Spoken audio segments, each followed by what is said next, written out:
पाहता Sillod express news. जुने कोळदे गावात झालेल्या मंदिर चोरी प्रकरणाचा अवघ्या 24 तासात उलगडा करण्यात दोंडाईचा पोलिसांना यश आलंय।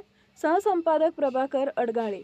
शिंदखेडा तालुक्यातील जुने कोळदे येथील वर्णेश्वर महादेव मंदिरातील दानपेटी फोडून रोख रक्कम व सोन्याचे दागिने चोरीस नेण्यात आले होते। या प्रकरणी हरसिंग गुलाबसिंग गिरासे यांनी दिलेल्या तक्रारीवरून दोंडाईचा पोलीस ठाण्यात गुन्हा दाखल करण्यात आला होता। पोलीस निरीक्षक दिनेश सोनवणे यांच्या मार्गदर्शनाखाली डीबी पथकाने मंदिरातील सीसीटीव्ही फुटेज तपासून संशयितांचा शोध घेतला।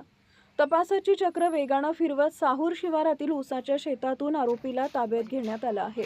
आरोपी मुक्या कांतीलाल पवार वय वर्ष 40 राहणार अजनाळे तालुका जिल्हा धुळे याने गुन्ह्याची कबुली दिली असून त्याच्याकडून 23,050 रुपये किमतीचा रोख रक्कम व सोन्याचा मुद्देमाल जप्त करण्यात आला आहे। ही कारवाई धुळे जिल्हा पोलीस अधीक्षक श्रीकांत धिवरे, अपर पोलीस अधीक्षक अजय देवरे, उपविभागीय पोलीस अधिकारी सुनील गोसावी यांच्या मार्गदर्शनाखाली करण्यात आली आहे।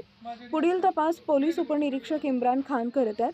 दोंडाईचा पोलिसांच्या या जलद आणि उल्लेखनीय कामगिरीमुळे परिसरात समाधान व्यक्त केले जात आहे। पोलीस स्टेशन दोंडाईच्या हद्दीमधील जुने कोळदे येथील वर्णेश्वर महादेव मंदिरात दिनांक 20 व 21 रोजी रात्री दरम्यान कोणीतरी अज्ञात इसमाने मंदिर फोडून मंदिरातील दानपेटीतील रक्कम व सोन्या चांदीचे दागिने असा एकूण 47,000 रुपयाचा माल चोरी करून नेला होता। त्याबाबत पोलीस स्टेशन दोंडाईच्या येथे गुन्हा रजिस्टर नंबर 35/26 कलम 305, 331, 4 प्रमाणे गुन्हा नोंद करण्यात आला होता। सदर गुन्ह्याच्या अनुषंगाने सीसीटीव्ही फुटेज व गोपनीय माहितीच्या आधारे सदर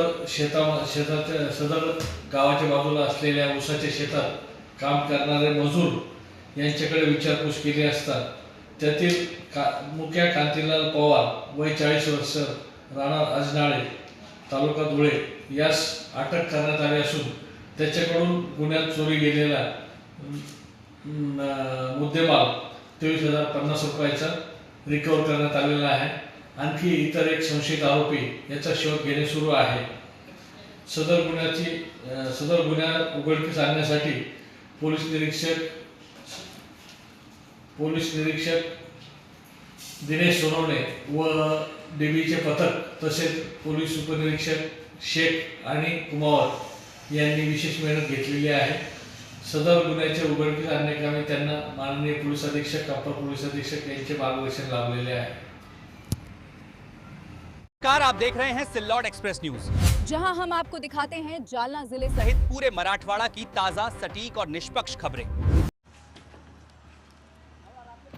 सोनगीर दोंडाईचा राज्य महामार्गावर सुरक्षा उपायांचा अभाव असल्यामुळे भीषण अपघात घडलाय। प्रतिनिधी गोकुळ देवरे।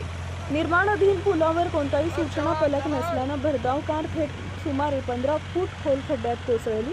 या अपघातात अहमदाबादहून धुळे इथं लग्नासाठी येत असलेले संदीप बागुल आणि त्यांची पत्नी तेजल बागुल गंभीर जखमी झाले आहेत। रात्री 10:30 वाजतेच्या सुमारास ही घटना घडली।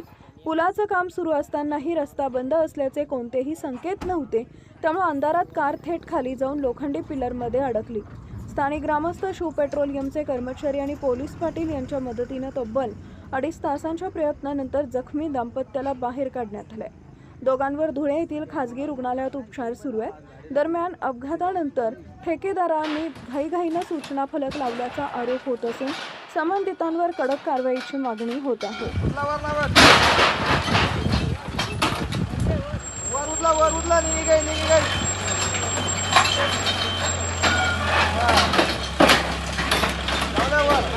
बराबर